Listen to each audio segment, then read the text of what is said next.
Good morning Ashish. I think ये सारे के सारे ग्लोबल सेंटीमेंट है ना, वही आपके अपसाइड को रेस्ट्रिक्ट कर रहे हैं आशीष। कल टेक्निकल और कल ऑप्शन डेटा आपके फेवर में था। आपने अच्छी तेजी दर्ज करी। आपने वो जो तेजी थी वो गैप अप के साथ ही दर्ज कर ली। एक सब्सटेंशियल गैप अप हुआ, 821 के ऊपर आप सस्टेन हुए। 847 एक पिवट पॉइंट था, आपने उसको छुआ, बट गैप अप के साथ ही छू लिया। उसके बाद मोमेंटम नहीं है आशीष। आई थिंक जो आपके इर्द गिर्द जो संकेत हैं वो शायद वो मोमेंटम बनने नहीं दे रहे हैं। सेलिंग नहीं है, बाजार में बाइंग है अच्छी। निफ्टी बैंक रेंज बाउंड है, बट टेक्निकली आपका निफ्टी एक बहुत ही स्ट्रॉन्ग पॉइंट पे खड़ा हुआ है, लेकिन मोमेंटम का अभाव है आशीष।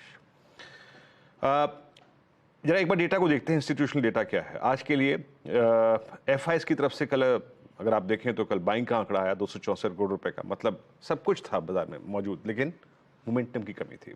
112 करोड़ रुपए की डीआईएस की बाइंग, इंडेक्स फ्यूचर्स एफआईएस ने 464 करोड़ रुपए का खरीदा। 4200 कॉन्ट्रैक्ट शॉर्ट कवर किए, लॉन्ग कॉन्ट्रैक्ट किए 2300 कॉन्ट्रैक्ट। कल उन्होंने कॉल लॉन्ग करी करीब 2,92,000, पर थोड़ा सा पुट भी उन्होंने शॉर्ट कवर कर लिए। शॉर्ट पुट कवर करना अच्छे संकेत नहीं होते हैं, याद रखिएगा।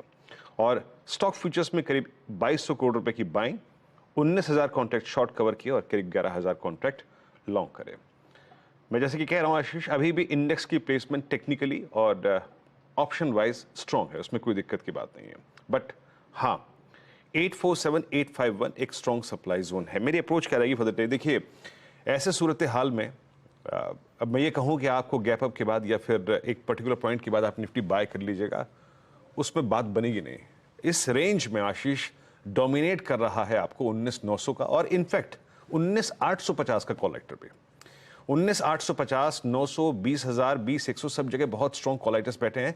और सेम केस है 19,700 की पुट का और 19,600 की पुट का, जो कि अप्रोक्सीमेटली 1.5 करोड़ का आउटस्टैंडिंग ऑयल लेके बैठी हुई है।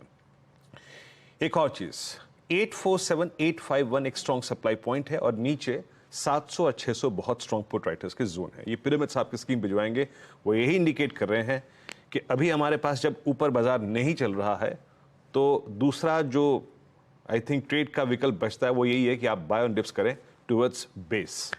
वो जो लाइट ब्लू कैंडल्स हैं वो है 700 600, और जो डार्क ब्लू कैंडल्स हैं 900 और 20,000, वो एक स्ट्रॉन्ग सप्लाई जोन है। यानी टेक्निकली आपको क्या मिल रहा है? आपको एक छोटा सा ट्रेड जोन मिल रहा है, बहुत ज्यादा रिवॉर्ड एक्सपेक्टेशन ना रखने के साथ। बेस वन है आशीष 742689। ये ऑप्शन बेस है प्लस ये 20 डेमा का जोन है, मतलब cluster of moving averages plus option base.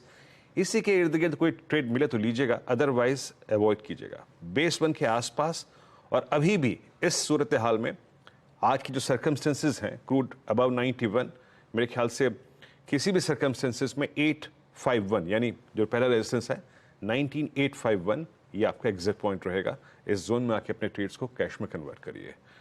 बड़ा मूव तभी बनेगा निफ्टी में इस रेंज से जब इजेक्ट करेगा, और वो है 851। अगर 851 के ऊपर सस्टेन करे तो 879 और 908 तक का स्विंग मिल सकता है। थोड़ी सी रिवॉर्ड एक्सपेक्टेशन निफ्टी में कम रखिए। और निफ्टी बैंक तो बहुत चैलेंजिंग है आशीष, कोई ट्रेड नहीं मिल रहा है, कोई ट्रेड नहीं।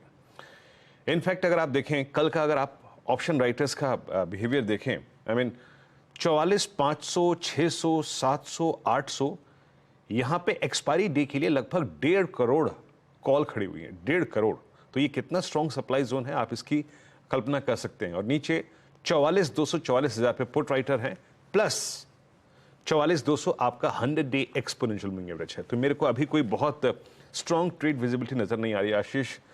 ट्रेड विजिबिलिटी तभी बनेगी जब हम लोअर बेस को छुएं, इस रेंज में तो नहीं एटलीस्ट। लोअर बेस अगर आप छुएं 44,200, फिर कहूंगा 100 डेमा और 44,000 पुट राइटर्स का जोन, इसके आसपास कोई ट्रेड मिल जाएगा तो कीजिएगा, अदरवाइज अवॉइड कीजिएगा। और जो भी ट्रेड 44,200 की ट्रेजेक्टरी में लें, उसका एग्जिट पॉइंट किसी भी सूरत हाल में 44,550 608 का जोन होगा। निफ्टी बैंक को आशीष ऑप्शन राइटर्स ने बहुत तहजीब से, अगर आप देखें, ग्रैब कर रखा है। बहुत छोटा ट्रेड चैनल है हमारे पास और कम रिवॉर्ड एक्सपेक्टेशन के साथ आशीष।